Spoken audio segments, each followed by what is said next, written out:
Sanibonani, ngiphinde nginamukele namhlanje besizochaza. Bengicela-ke bakithi ukuthi uma ukuthi-ke usanda kufika kule channel, ngiyazi khona bathi ngiyalanda but ngiyazi kusuke kunabantu abasha abangenayo. Kube ukuthi uya-subscribe la ku-YouTube, kuno-subscribe, uyayishera kwilink kubantu ohleli nabo, ucele be-subscribe. Uma uyibuka ku-TikTok, sicela ukuthi-ke ufollowe, ucomment ukuthi wena ufisa sikuchazele lithini ngoba njalo siyachaza. Wena-ke comment ngaleli ufuna ukuthi silichaze kwi-comment section ku-YouTube noma kuphi, bese uyangicela inamba bakithi ukuthi mina ngicela inamba ya-WhatsApp ukuze njalo ekuseni ngizokuhlupha ku-WhatsApp ngikubuze. Ngizoqala-ke ngichaze ukuthi-ke lo buzile ezothola impendulo ubuze ukuthini. Amaphupho ngemali. Ukuphupha imali engamaphepha eningi kakhulu, kungabe-ke mhlampe igcwele isikhwama nje. Lokho kusho ukuthi uzohlupheka kakhulu empilweni yakho. Kanti uma uphupha imali engamaphepha eningi kodwa ibifana, lokho kusho ukuthi kukhona inhlanhla ezayo kodwa iza kancane. Ukuphupha uphiwa imali engafani yamaphepha, lokho kusho ukuthi inhlanhla zakho zivaliwe, izinhlanhla zemali. Ukuphupha imali yamaphepha iphephuka, lokho kusho ukuthi imali ayizukuhlala kuwena, izofika nje ihambe ngokushesha. Ukuphupha imali yamaphepha uyicosha phansi,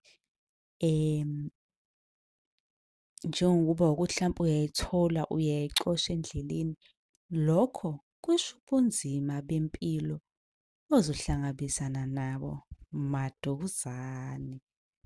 Ukuphupha imali uyiwina eningi, lokho kusho ukuthi idlozi likubhekile ngenhlanhla enkulu, ngenhlanhla ekhona yemali ezayo kuwena. Ukuphupha imali eningi eyisiliva emhlophe, lokho kusho ukuthi izinto zakho zivulekile. Ukuphupha uthenga ngemali yesiliva emhlophe, lokho kubiyinhlahla.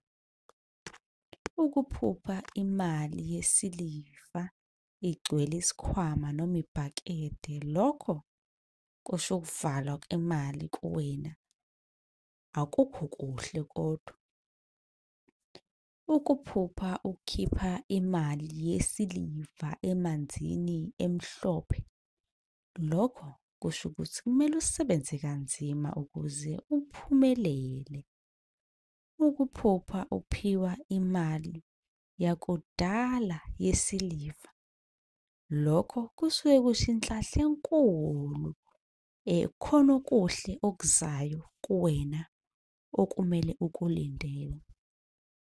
Ukuphupha imali engamasenti, lokho kusuke kubika ibhadi lizokwehleka nje kuwena. Unesinyama, izinto zakho azilungile, sukuma. Ukuphupha uphiwa imali yakwamanye amazwe, lokho okusho ukuthi unenhlanhla enkulu kodwa kukhona okumele ukwenze ukuze izinto zakho zizophumelela. Ukuphupha imali exubene yesiliva, emnyama nemhlophe, kusho ukuthi izinto zakho zizovaleka zivuleke. Ukuphupha uphethe imali eningi uthenga ngayo, lokho kusho ukuthi khona inhlahla ezayo enkulu. Ukuphupha ukhipha imali ku-ATM, kusho inhlahla lokho enkulu okungenzeka kukhona imali ezizayo kuwena. ezizovuleka. Ukuphupha imali egugile, lokho kusho ukuthi uzohlupheka kakhulu, akukho kuhle lokho. Ukuphupha uphiwa imali e-green engo-R10, lokho kusho impumelelo empilweni yakho. Ukuphupha uphiwa imali ebomvu njengo-R50, lokho kusho ukuthi uzoceba, kodwa khona okuzomele ukwenze ukuze ucebe. Uma unombuzo ngicela ubuze kwi-comment ukuze nawe ngizokwenzela eyakho ividiyo ngokushesha. Ungakhohlwa ukusubscribe ku-YouTube. Sichaza amaphupho, usifollowe ku-TikTok, ungi-inbox ucela inamba. Nisalele.